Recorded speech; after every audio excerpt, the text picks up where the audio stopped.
Hello everyone, welcome back to Run the NBA, and today I want to talk about one of the best young centers and up-and-coming centers in the NBA, who is the recipient of a 4-year, $48 million contract this summer, and that is Robert Williams. Robert Williams comes in next year for the first time in his career and projects to be the sole starting center for the Boston Celtics. He started a little bit last year, but he was never a full-time, consistent starting center. Injuries certainly played a bit of a part in that. But this upcoming season, he finally projects to be the starting center of the Boston Celtics, the man at the center position for the Boston Celtics. They have committed in such a way to indicate that with this extension that they gave him this offseason. And Robert Williams definitely showed moments last season where he is very much deserving of that $12 million a year. And realistically, if he can stay healthy, that $12 million a year is going to look like an absolute bargain if he can continue to play at the high level that he has shown at moments throughout his young NBA career, and most specifically last season.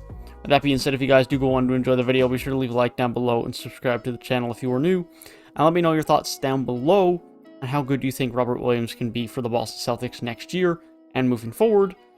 And that's what I'm going to go ahead and discuss now in this video. So briefly before we get to that, let's discuss how impactful Robert Williams was for the Boston Celtics last season.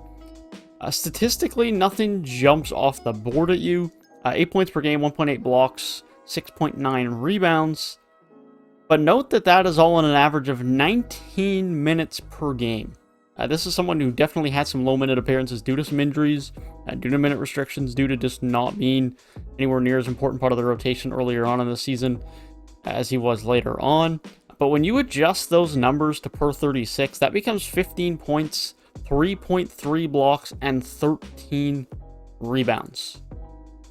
Now let's just talk from a pure eye test and ability perspective. Robert Williams is 6'8", 237 pounds, so he isn't the tallest for a center, but he is very strong, very much has the strength to be at the center spot, and he has such a good vertical and leap that being at 6'8" isn't an extreme detriment defensively. And the athleticism he has, the vertical ability he has, makes him a very good rim protector, as the block numbers show, and any amount of watching Robert Williams will show, and the absolute burst of 9 blocks he had late on in the season as well.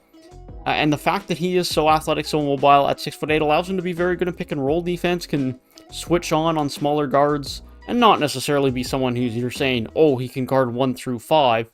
But he is one of the better defensive centers against guards in the NBA. He's very mobile and he can keep up with them. You don't necessarily say, oh my god, it's a big mismatch, let's attack Robert Williams when he gets switched on to a guard, because he can keep up his pace well enough that he can still do a serviceable job more times than not, and not just be a complete bust against guards defensively, while still having elite rim protection. That's a pretty darn good combination, and there's not many guys in the league that can offer that for you, but Robert Williams does so.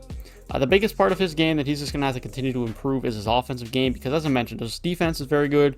He's also a very good rebounder, good at boxing out, good at getting in the right positions. Being 6'8" does not deteriorate his ability as a rebounder at all. It's just going to be how much can he continue to expand or improve his offense.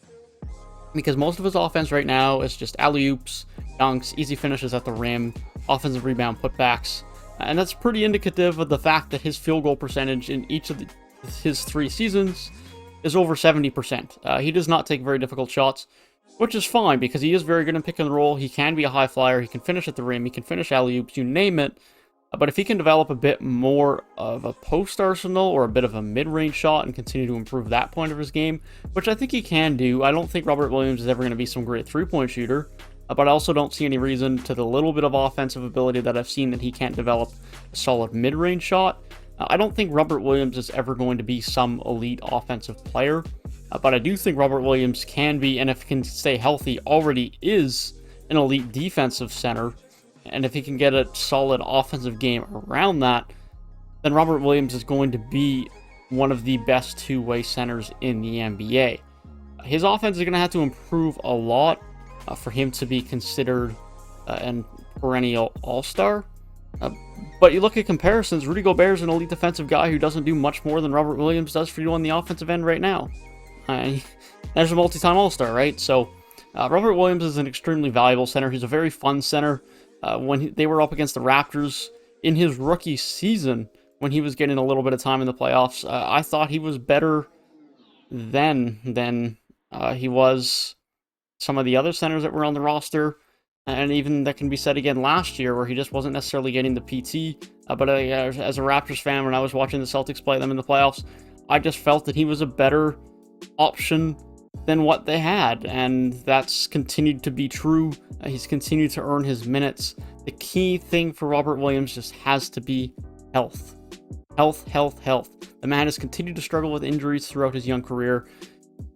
That's been the biggest problem. It's been lower body, it's been back, it's been turf toe, I think it was at the end of last year. And it's tough for some of these centers, man. The build of their body is just natural to have more injuries.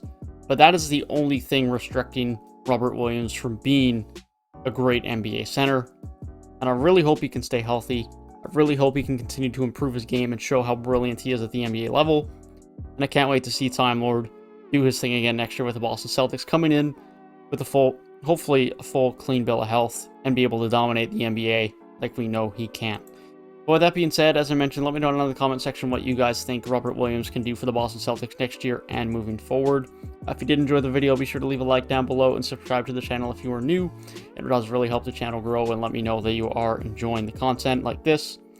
So be sure to do that down below. And if you want to hear my thoughts on other young players or rookies heading into next season, then be sure to click the box on the right-hand side of the screen. And if you want to hear my thoughts on what Payton Pritchard can do for the Boston Celtics next year and moving forward, then be sure to click the box on the left. With that being said, I hope you guys have a great rest of your day, and I will see you guys in the next one. Peace.